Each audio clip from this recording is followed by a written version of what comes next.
Aujourd'hui, nous allons nous servir de la cartographie pour repérer un phénomène qui s'est considérablement développé ces dernières années. Ce sont les masses de plastique flottant dans les océans.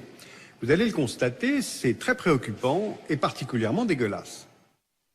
Notre planète est à 70% couverte par les océans, dont voici les trois principaux, l'océan Atlantique, l'océan Indien et l'océan Pacifique. Ces océans sont animés par des courants marins dont vous voyez les plus proches de la surface. Ces courants proviennent de la combinaison de plusieurs phénomènes, la rencontre entre les vents chauds venant des tropiques et les vents froids venant des pôles, l'alternance des zones climatiques tropicales, tempérées et polaires qui créent des différences de température de l'eau, le degré de salinité des eaux et la rotation de la Terre. Ces courants marins sont importants car ils régulent le déséquilibre thermique de la Terre entre les tropiques et les pôles. Et la combinaison de ces courants produit des phénomènes appelés gyres océaniques.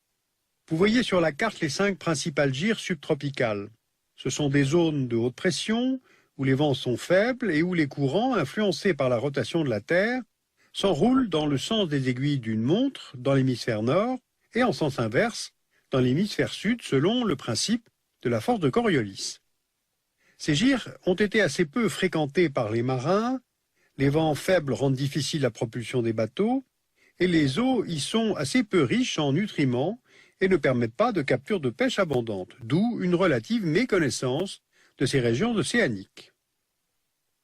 L'océan Pacifique forme à lui seul 50% des espaces marins mondiaux. Regardons plus particulièrement la moitié nord de cet océan. Les 4 principaux courants océaniques qui le parcourent sont Kuroshio à l'ouest, Nord-Pacifique au nord, California à l'est et Nord-Équatorial au sud. Ils entourent la gyre Nord-Pacifique. Or, dans les années 1980, une étude de l'autorité fédérale américaine chargée de l'étude des océans et de l'atmosphère, la NOAA, a constaté une concentration importante de débris plastiques en correspondance avec cette gyre, et notamment près des côtes japonaises. En 1997, le navigateur et marin américain Charles Moore, qui est le fondateur de l'Algalita Marine Research Foundation, à la suite d'une traversée de cette gyre, lance l'alerte sur ce qu'il présente comme un nouveau continent marin rempli d'ordures en plastique.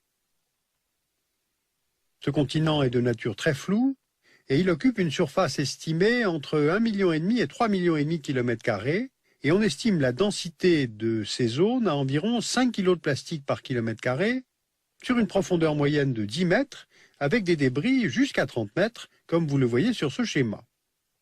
Et malgré la difficulté à localiser cette zone, les médias la qualifient rapidement d'île de déchets du Pacifique Nord, ou de 7e continent, de vortex de plastique, ou encore The Great Pacific Garbage Patch.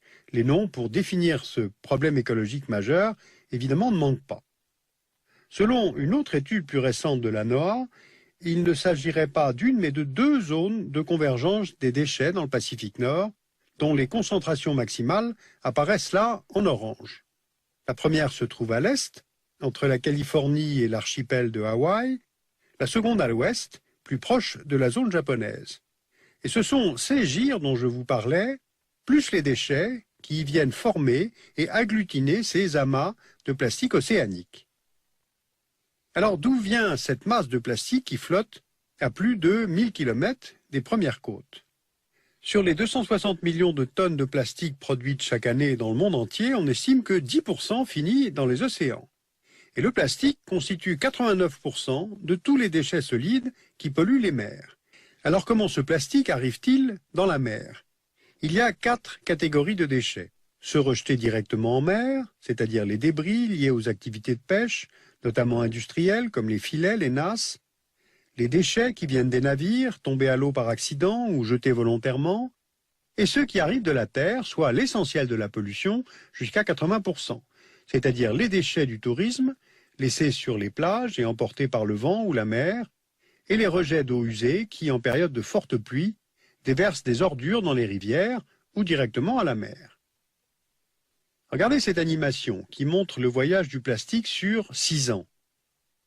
Une fois dans la mer, venant des navires et des continents riverains, Les débris de plastique sont pris et entraînés dans les courants, ils s'y agglutinent et une fois piégés dans le système des gyres, ils n'en sortent jamais.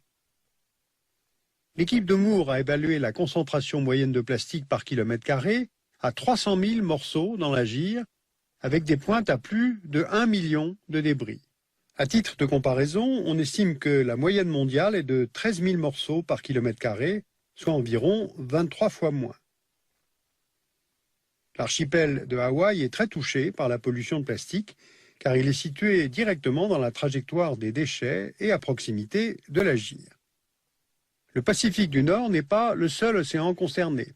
Dans l'Atlantique du Nord, on a observé une concentration comparable, et compte tenu des gyres océaniques, il est très probable que d'autres îles de plastique de densité comparable existent aussi dans l'océan Indien et dans l'Atlantique et le Pacifique Sud. Et évidemment, toute cette cartographie n'est qu'une approximation qui est due à la nature même du milieu aquatique. L'expression « île » est forte, elle contribue à marquer les esprits, mais elle est impropre du point de vue scientifique. Les courants entraînent les éléments marins et ne permettent pas de matérialiser des frontières géographiques ou administratives comme sur la terre ferme. Et de plus, il ne s'agit pas d'une masse solide, constituée par l'agglomération de déchets de plastique, mais d'une zone saturée par des déchets mobiles.